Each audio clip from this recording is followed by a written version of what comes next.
नाही आई त्यांनाच फोन करते. घ्या ना तुम्ही चहा घ्या ना. हॅलो,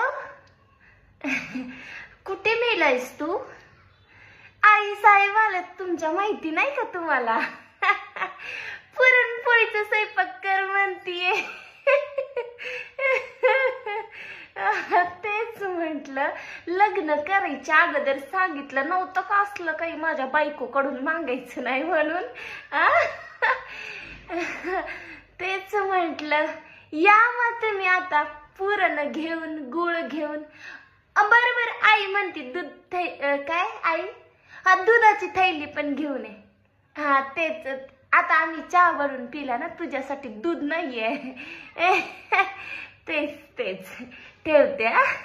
बर या, येतात ते आता थोड्या वेळाने सामान.